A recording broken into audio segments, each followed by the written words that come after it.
Hey everyone, I'm back in my sister's flat, as you might be able to tell if you saw last year's veg. And today we're gonna make some noodles.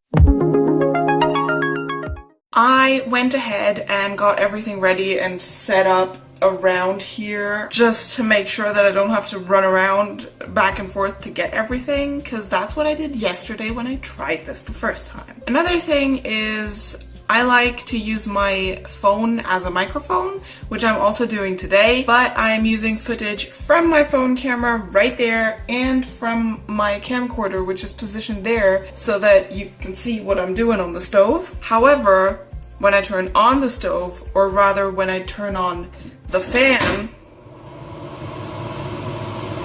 I don't know if that's gonna be fun.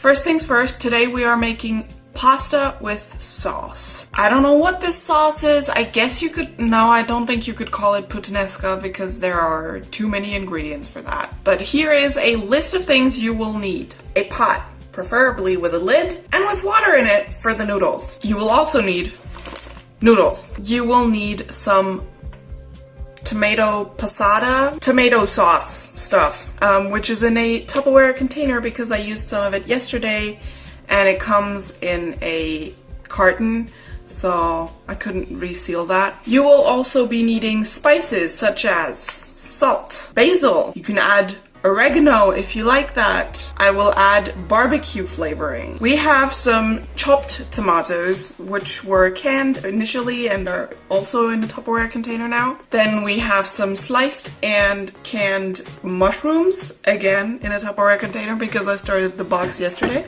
We have half an onion. We have a clove of garlic. We have some mustard. We have some oil to start off the sauce later on with the onion and the garlic and the mushrooms so that they can, you know, brown a little bit. For on top of the dish, for garnishing, roasted onions. Now, I used to be really bad at measuring portions. Let's be honest, I still am really bad at that. But yesterday, I figured out a way to at least measure out how many noodles to cook for myself. So a great way to figure out how much food you're gonna make is by visualizing how much you wanna eat. The easiest way to do that is visualizing your food in the plate, because you're used to eating out of a plate, so you can kind of gauge how many plates you're gonna eat, right? So that's what we're doing. But I am not good at visualizing things, so I'm just gonna dunk the raw noodles into a plate to see how many I want to eat.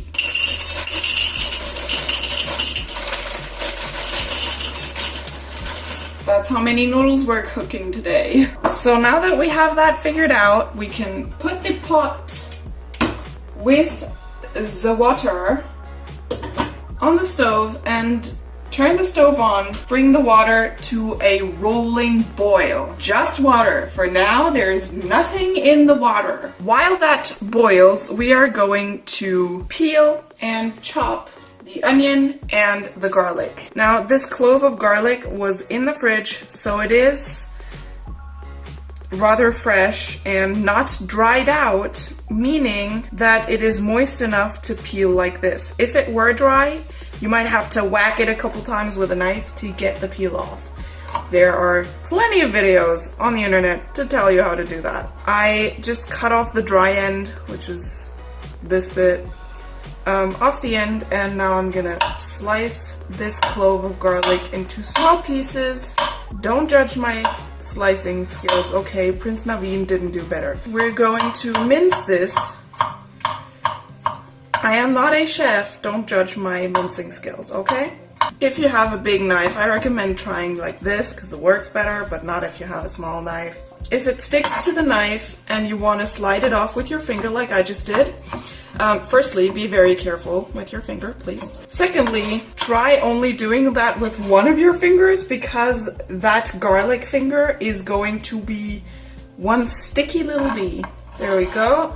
That's the garlic minced. Obviously, once you're done mincing the garlic, you are very welcome to wash off your garlic finger. Next, we're going to take half our onion, and our onion has a heart on one side and blooms out the other. So this would be the side that had the root earlier on. That is the side that holds the onion together. So because we have no contraption to dice our onion. We are just going to do that by hand by cutting in slits just far enough that the back is still connected. And then we can cut slices that are actually little cubes. Cool! And then we've got the cap that we can throw away. The water is still not boiling, so in the meantime we're just gonna clean up a little bit. Actually, I'm just gonna use a fork and open the container of mushrooms, because since they are canned mushrooms, they are swimming in liquid. And I'm going to pick out a few of these mushrooms to put them on the chopping board. Not to chop them, but apparently to drop them on the ground. Not for chopping, but so that they can just drip off a little bit, I guess. Because there is a lot of liquid on these mushrooms. Since we are going to have oil in the pan, I don't want an accident to happen. Let's just say that water, oil, and heat don't mix well. The water is actually starting to boil right this second. How perfect is that? So I'm gonna wait for it to actually roll, and then I'm going to turn down the heat a little bit to about halfway, maybe a little over halfway.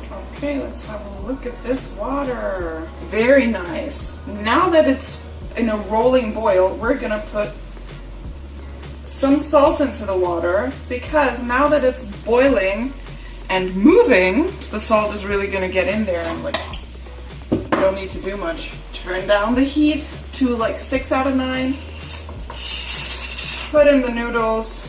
I'm gonna put the lid back on just to keep the heat in a little bit because I'm impatient. Now that that is done, I recommend getting a sieve strainer. Now that that is done, I recommend getting a strainer such as this and putting it in the sink for when the noodles are done, so you just have to pour them down the sink.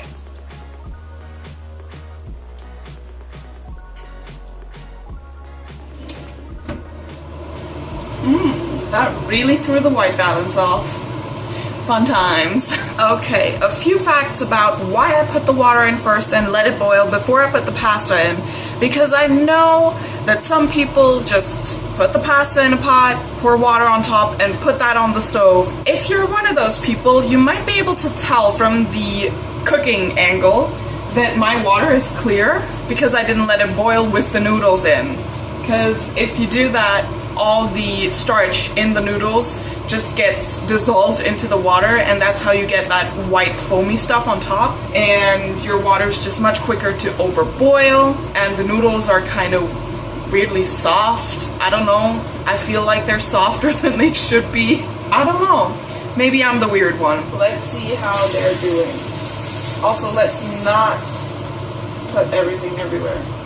They're still quite hard, so we're gonna let them cook a little longer. So far we have been on this for 18 minutes, and that's including my rambly intro. So yesterday I used this time to play my Spotify playlists on the radio over the Bluetooth and dance around the kitchen a little bit.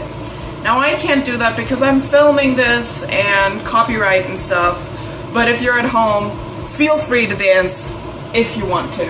Because you know what Roger Cicero said, if you have the choice between standing still and dancing, I hope you dance. We are getting somewhere with the noodles. Now that the noodles are good, I'm turning off the heat from the stove, and I'm taking the pot and I'm going to dunk it in the sink.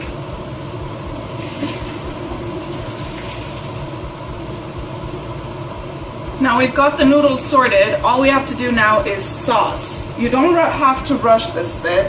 Just turn your heat back up to, I have mine out on 5 out of 9. Just want to pour some oil in the pan, not much, just a small amount. And wait just the tiniest amount for that to get hot, because bear in mind your pot is already hot. And then you dunk in that minced garlic, followed by the onion, making some nice sizzling sounds, and we're just going to let those two get some color in the pot.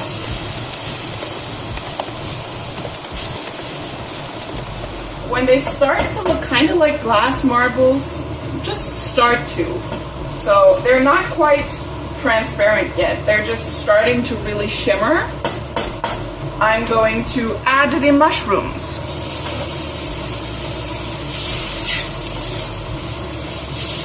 They really don't need a long time before you can add in some of those chopped tomatoes. I'm using my fork and I'm just going in there, straining them off as I go, adding them to the pot until I'm satisfied with the amount of tomato that's going to be in my plate. Now that we have that added to the mix, we can add in the mustard. I'm using my chopping knife and I'm just going to add in some of that mustard. Just going to get that all in there. So now I'm adding the passata tomato sauce thing and mixing that together. Now comes the part where we dump seasoning all over it. Now I really like this barbecue seasoning, so I'm going to town, adding some salt and some of that basil, a very small amount of basil, like this should be fine. Stirring that together. Now this is the point where I am getting the noodles from the sink and putting them back in my pot. And now we can mix everything together and turn off the stove. Now I've got my plate and I can just scoop in my noodles with my yummy sauce, and there we go. I think my ears just popped. And now we can garnish the whole thing with some roasted onions to your liking. Roasted onions are bomb, okay? Don't judge me. And that's our meal. It's all done. I love it. So the cooking cam just turned itself off as I finished cooking. How perfect is that? Like it was meant to be. If you decide to do this, I really hope you enjoy your meal. I hope you enjoy your vegan tomato onion pasta thing with mushrooms. And I hope you enjoyed this video. If you did, please give it a thumbs up. If you want to see more of me, then you can subscribe to my channel up here, or you can subscribe to my second channel down here where I talk about mental health and trans issues. You can click here to watch a video that YouTube thinks you're really gonna like, and I will see you again next Wednesday. Bye!